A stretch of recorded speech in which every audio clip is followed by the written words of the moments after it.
Hello विद्यार्थी मित्रो, contract costing या टॉपिकमधला प्रॅक्टिकल क्रमांक 7 आपण पाहणार आहोत. प्रॅक्टिकल क्रमांक 7.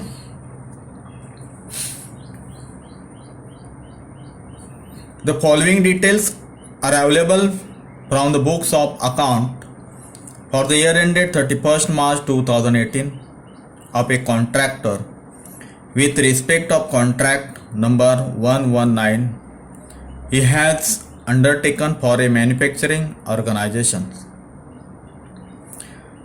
कॉन्ट्रॅक्टरने घेतलेला कॉन्ट्रॅक्ट जो आहे त्या कॉन्ट्रॅक्ट पूर्ण करण्यासाठी जो काही खर्च या ठिकाणी दिलेला आहे तो विचारात घेऊन आपल्याला कॉन्ट्रॅक्ट अकाउंट तयार करायला सांगितलेला आहे. The contract price agreed upon the contract is ₹13 lakh. Contract किती रुपयाचा आहे? 13 लाख रुपयाचा कॉन्ट्रॅक्ट घेतलेला आहे. Payment of ₹9,90,000 has been received from the contractee. 13 lakh रुपयाचा कॉन्ट्रॅक्ट घेतलेला आहे आणि 9,90,000 रुपये कॉन्ट्रॅक्टचे आलेले आहेत. You are required to prepare the contract account number 119 computing and incorporating in the said account the profit to be taken to the profit and loss account for the year ended 31st March 2018. तर अशा पद्धतीने दिलेल्या माहितीवरून नेहमीप्रमाणे आपल्याला आता contract account तयार करायचा आहे. कॉन्ट्रॅक्ट अकाउंटच्या डेबिटला क्रेडिटला एंट्र्या करून कॉन्ट्रॅक्ट 13 लाखाचा आहे, त्यातली 9,90,000 रुपये कॅश रिसिव्ड झालेले आहे. वर्क सर्टिफाईड आहे, 10,70,000 रुपयाचं काम झालेलं आहे, त्याचं प्रमाणपत्र इंजिनियरकडून मिळालेलं आहे. आणि वर्क नॉट सर्टिफाईड म्हणजेच वर्क अनसर्टिफाईड 31,000 रुपयाचं आहे. अशा पद्धतीने आपल्याला आता वर्क सर्टिफाईड माहिती आहे, work cost of work not certified माहिती आहे, कॉन्ट्रॅक्ट किती रुपयाचा आहे आणि कॅश किती रिसिव्ड झाले हे देखील आपल्याला या ठिकाणी माहिती आहे. कॉन्ट्रॅक्टसाठी मटेरियल किती रुपयाचा त्या ठिकाणी नेऊन ठेवला होता, वापरला, मजुरी किती रुपये द्यावी लागली, प्लॅन्ट किती रुपयाची त्या ठिकाणी इन्स्टॉल केली होती, डायरेक्ट एक्सपेन्सेस किती, इनडायरेक्ट एक्सपेन्सेस किती, ह्या सगळ्या गोष्टी या ठिकाणी आपल्याला दिलेल्या आहेत. आता याच्यावरून आपल्याला कॉन्ट्रॅक्ट अकाउंट तयार करायचा आहे, त्याच्यातून नोशनल प्रॉफिट काढायचा आहे आणि नोशनल प्रॉफिटचा काही भाग म्हणजे काही अमाऊंट नोशनल प्रॉफिटमधली काही रक्कम ही प्रॉफिट अँड लॉस अकाउंटला ट्रान्सफर करायचे आहे. तत्पूर्वी आपल्याला पाहावं लागेल की कॉन्ट्रॅक्ट किती कंप्लीट झालेला आहे. 50% झाला आहे, 20% झाला आहे, 30% झाला आहे की 90% झाले आपल्याला पाहावं लागणार आहे. आणि त्याच पर्सेंटेजवरून दिलेल्या फॉर्म्युल्यानुसार आपल्याला प्रॉफिट अँड लॉस अकाउंटला काही हिस्सा काही अमाऊंट ही ट्रान्सफर करायची आहे आणि जी राहील ती वर्किंग प्रोग्रेस म्हणून रिझर्व आपल्याला त्या ठिकाणी दाखवायचं आहे. जेव्हा काम पूर्ण होईल, कंप्लीट होईल 100%, तेव्हा ती वर्किंग प्रोग्रेसची अमाऊंट ही सुद्धा कॉन्ट्रॅक्टरच्या खात्यात जमा होईल. तर आता पाहूया कॉन्ट्रॅक्ट अकाउंट. पहिला सुरुवातीला आपण बघतोय contract account number 119. Contract account number 119 119 नंबरचा हा कॉन्ट्रॅक्ट आहे. Material send to site. Send to site म्हणजे या ठिकाणी कॉन्ट्रॅक्ट चालू आहे. समजा सपोज आपल्याला एक इमारत बांधायची आहे आणि ते इमारत बांधण्यासाठी आपण मटेरियल नेलेलं आहे. जिथं इमारत बांधतोय त्या साईटला 5,11,800 रुपयाचा मटेरियल इथं डेबिटला ते दाखवायचं आहे नेहमीप्रमाणे. To material sent to site 5,11,800 एवढ्या रुपयाचं मटेरियल म्हणजे आपल्या लक्षात आलं असेल बांधकामासाठी लागलेला मटेरियल. त्याच्यात विटा असेल, रेती असेल, खडे असतील, स्टील असेल, सिमेंट असेल, डबर असेल इत्यादी गोष्टी मटेरियल्स. पुढे लेबर एंगेज इन साईट. जिथं आपला इमारतीचं बांधकाम चालू आहे, कॉन्ट्रॅक्ट चालू आहे, त्या ठिकाणी तो काम पूर्ण करण्यासाठी लेबर म्हणजे कामगार, श्रमिक, त्यासाठी 4,66,100 रुपयाचा खर्च या ठिकाणी झालेला आहे. डेबिट साईटला घ्यायचा, कॉन्ट्रॅक्ट अकाउंटच्या डेबिट साईटला to labour engage in site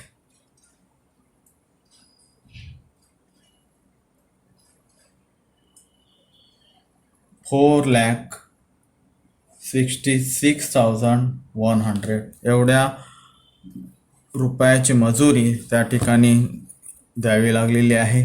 cost of plant install at site 1,00,000.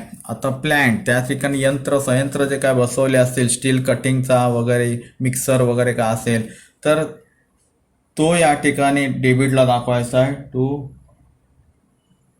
Cost of plant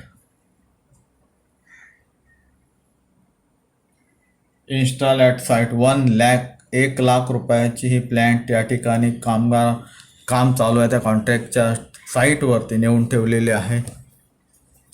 direct expenses 24,000.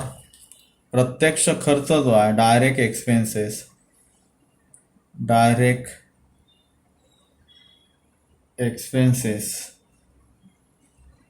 24,000. Establishment expenses 29,000. To establishment expenses 29,000.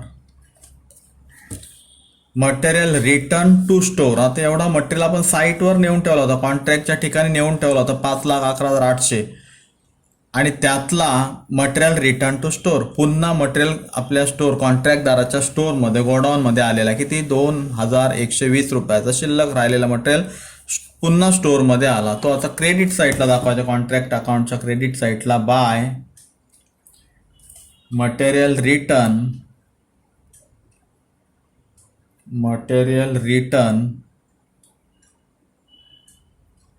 To stores.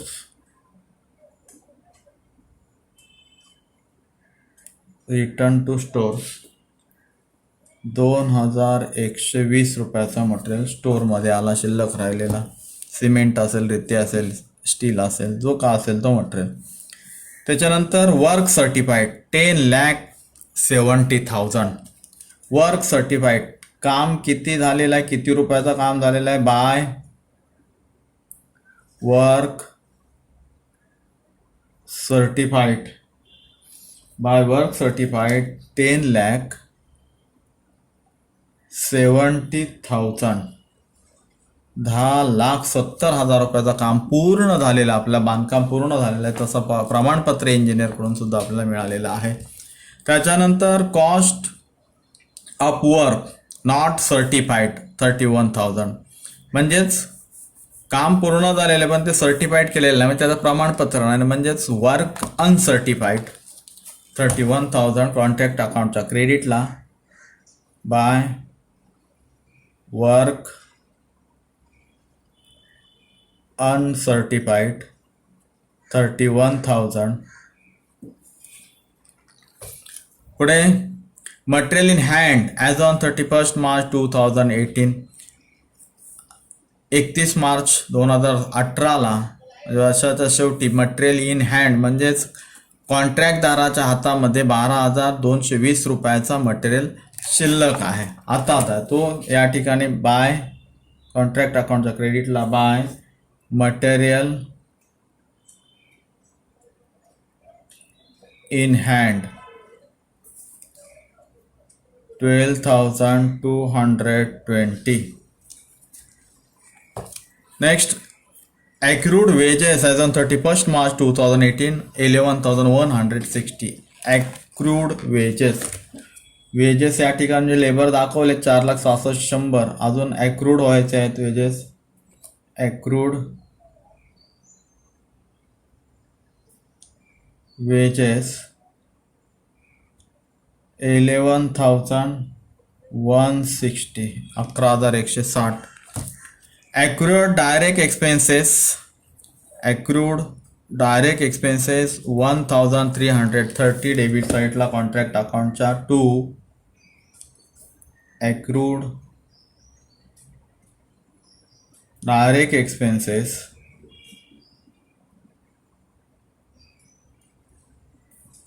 1,130. next value of plant as revalued on 31 March 2018 88,000. Plant आपण साईटवर बांधकाम चालू करताना plant त्या ठिकाणी नेऊन ठेवली होती 1,00,000 आणि काम पूर्ण झाल्यानंतर 31 मार्चला ती प्लॅन्टची व्हॅल्यू झाली. रिव्हॅल्यूड जेव्हा आपण केली, व्हॅल्युएशन केलं, तेव्हा ती झाली 88,000 रुपयाची. मग ती आपल्याला क्रेडिट साईटला दाखवायची 88,000 रुपयाची प्लॅन्ट प्लॅन्ट नेली होती 1,00,000 रुपयाची, लेस डिप्रिशिएशन या ठिकाणी आपल्याला लेस करायचं आहे. म्हणजे रिव्हॅल्युएशन किती आहे, प्लॅन्टची किंमत 88,000 वर्षाच्या शेवटी. म्हणजेच प्लॅन्ट 1,00,000 रुपयाची त्या ठिकाणी बांधकामासाठी नेली होती. कॉन्ट्रॅक्ट पूर्ण झाल्यानंतर ती 88,000 रुपयाची झाली. म्हणजेच 12,000 रुपयाची झीज झाली, डिप्रिशिएशन. म्हणजे 12,000 रुपयाचे प्लॅन्ट त्या कॉन्ट्रॅक्टसाठी वापरले थोडक्यात. Next, the contract price agreed upon the contract is ₹13 lakh. Contract किती रुपयाचा आहे, 13 लाखाचा. Payment of ₹9,90,000 has been received from the contractee. आणि याच्यापैकी 9,90,000 रुपये कॉन्ट्रॅक्टरला प्राप्त झालेत, रिसिव्ड झालेत. आता आपल्याला पाहायचं आहे नोशनल प्रॉफिट. नोशनल प्रॉफिट का करायचं आपल्याला, तर पूर्णच्या पूर्ण काम कंप्लीट झालेलं नाही आहे. मग कल्पित नफा आपल्याला, म्हणजे कॉन्ट्रॅक्टदारला कल्पित नफा किती मिळेल तो नफा आपल्याला या ठिकाणी काढायचा आहे सुरुवातीला.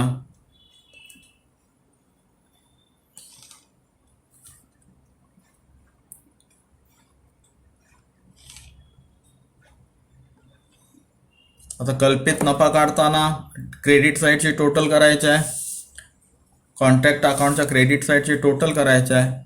आता क्रेडिट साईडची टोटल बघा, 2,120 अधिक 10,70,000 अधिक 31,000 प्लस 12,220 प्लस 88,000 याची टोटल झाली 12,03,340. 12,03,340. आता या अमाऊंटमधून, या बेरजेतून डेबिटची सगळी टोटल करून ती याच्यातून लेस करायचं आहे. म्हणजे जो येईल तो नोशनल प्रॉफिट, जो येईल तो कुठला प्रॉफिट असेल, नोशनल प्रॉफिट. कॉन्ट्रॅक्टदारचा नोशनल प्रॉफिट, कल्पित नफा.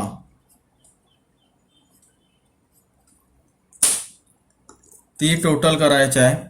5,11,800, 4,66,100, 1,24,000, 29,000, 11,160 आणि 1,130 याची टोटल 11,43,390. 11,43,390 म्हणजे 12,03,340 मधून ही टोटल 11,43,390 गेली, वजा केली की राहतात नोशनल प्रॉफिट 59,950.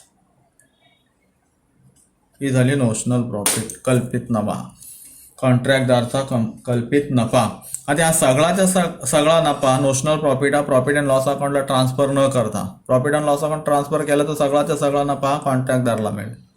पण तसं न करता कॉन्ट्रॅक्ट पूर्ण अजून झालेलं नाही, पूर्ण व्हायला अजून वेळ लागणार आहे. त्याच्यामुळे पुढं भविष्यात जर का हानी वगैरे झाली, लॉस झाला, नुकसान झालं, अपघात झाला, तर त्याच्यासाठी काहीतरी रक्कम ही राखून ठेवायला पाहिजे. म्हणून याच्यातला नोशनल प्रॉफिटमधला काही रक्कम ही फक्त प्रॉफिट अँड लॉस अकाउंटला ट्रान्सफर करायची आहे. मग ती कशी करायची, तर किती काम पूर्ण झालेलं आहे ते आधी आपल्याला पाहावं लागणार आहे. आणि जेवढा काम पूर्ण झालेलं आहे त्याच्यावरच आपल्याला सूत्रानुसार नोशनल प्रॉफिटचा किती रक्कम ही प्रॉफिट अँड लॉस अकाउंटला ट्रान्सफर करायची आपल्याला कळेल. आता आपल्याला कम्प्लेशन ऑफ वर्क बघायचं. आता वर्किंग नोट करतोय. आता वर्किंग नोट, काम किती पूर्ण झालेलं आहे, किती टक्के पूर्ण झालेलं आहे, कम्प्लेशन ऑफ वर्क. आता काम किती पूर्ण झालेलं तर आपल्याला पाहायचं आहे. या ठिकाणी कसं कळेल, तर कॉन्ट्रॅक्ट किती रुपयाचा आहे, 13 लाख रुपयाचा, 13 लाख. हे आहे कॉन्ट्रॅक्ट प्राइस, एक्झाम्पलमध्ये दिलेली आहे. इथे बघा 13 लाख कॉन्ट्रॅक्ट प्राइस आहे. The contract price agreed upon the contractee. आणि काम किती पूर्ण झालेलं आहे म्हणजेच वर्क सर्टिफाईड. वर्क सर्टिफाईड म्हणजे काम किती पूर्ण झालेलं आहे. इथं वर्क सर्टिफाईड 10,70,000 काम पूर्ण झालं आहे. 10,70,000 तसा प्रमाणपत्र कॉन्ट्रॅक्टदारकडे आहे. मग 100 पैकी किती टक्के काम झालं आहे हे आपल्याला काढायचं आहे.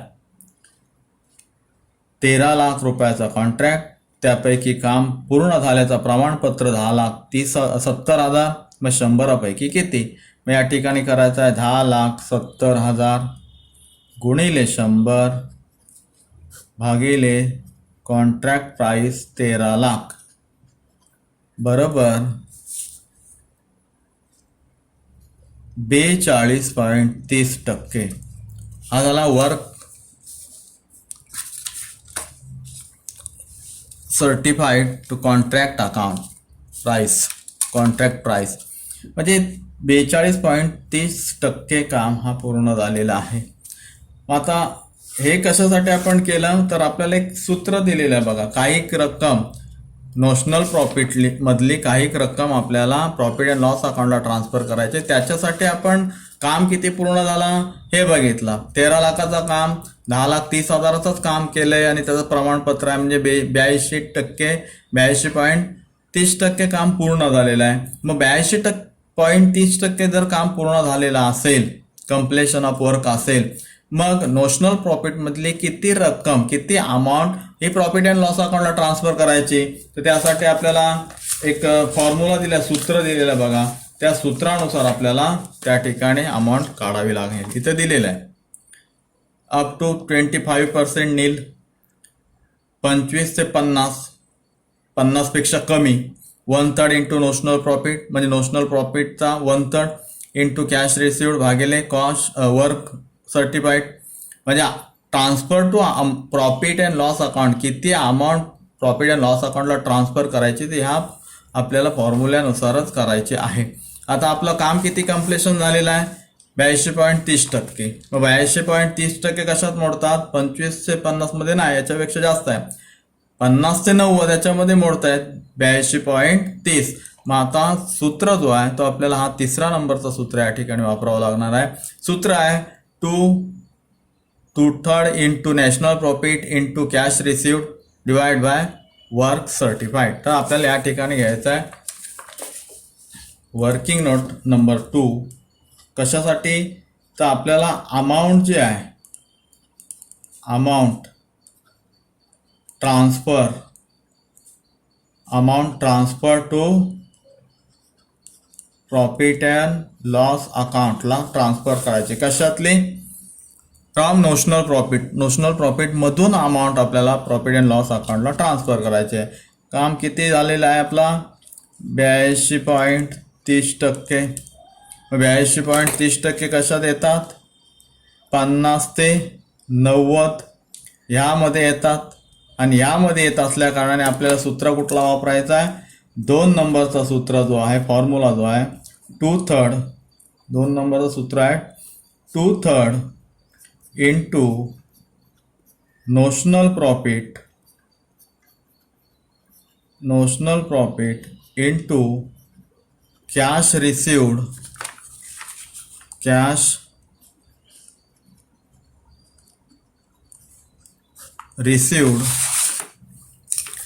डिवाइड बाय वर्क सर्टिफाईड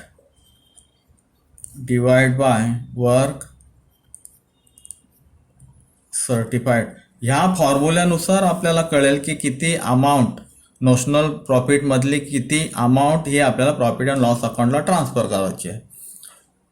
आता इथे 2/3 इंटू नोशनल प्रॉफिट काढलेला आहे 59,950 notional profit into cash received. Cash किती आलेले आपल्याला माहिती आहे किती आले कॅश एक्झाम्पलमध्ये दिले बघा. कॅश जे आलेली आहे ती कॅश आहे payment of ₹9,90,000 has been received from the contractee. कॉन्ट्रॅक्टीकडून 9 लाख 90,000 रुपये रिसिव्ड झालेत, प्राप्त झालेत. मग वर्क सर्टिफिकेट किती झालेलं आहे? 10 लाख. काम किती पूर्ण झालेलं आहे? 10,70,000 रुपयाचा. आलं लक्षात? आता ह्याचा कॅल्क्युलेशन करायचा आपल्याला.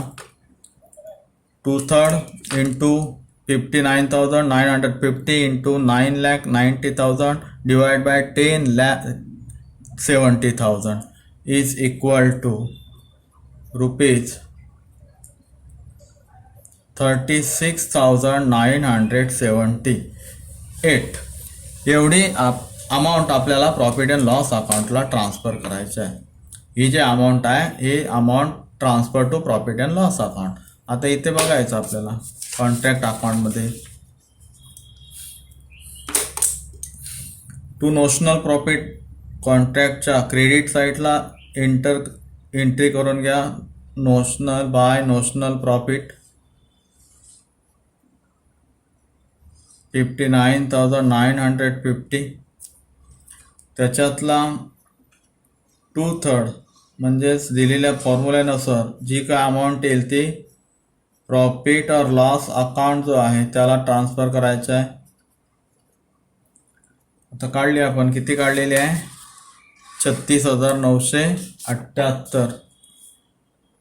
36,978.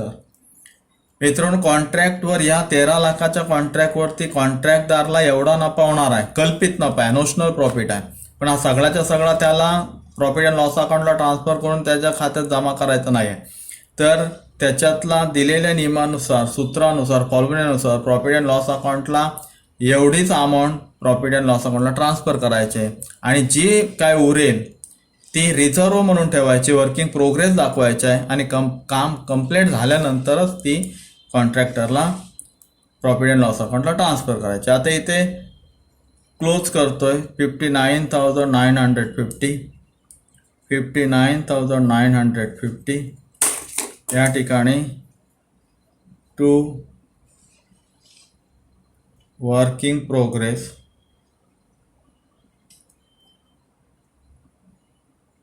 रिझर्व 59,950 मधून 36,978 वजा करा, आले 22,972. एवढी अमाऊंट ही रिझर्व म्हणून ठेवण्यात येईल, बाकीची प्रॉफिट अँड लॉस अकाउंटला ट्रान्सफर करण्यात येईल. अशा पद्धतीने प्रॉफिट ऑन नोशनल प्रॉफिट किती, प्रॉफिट अँड लॉस अकाउंटला किती अमाऊंट टाकले, किती टक्के काम पूर्ण झालेलं आहे, कम्प्लेशन ऑफ वर्क, त्याच्यानंतर वर्किंग प्रोग्रेस म्हणून रिझर्व किती अमाऊंट ठेवलेली आहे, ही संपूर्ण आपल्याला माहिती आता या केलेल्या कॉन्ट्रॅक्ट अकाउंटमधून कळते. इथे कॉन्ट्रॅक्ट अकाउंटमधला प्रॉब्लेम नंबर 7 हा पूर्ण झालेला आहे. धन्यवाद.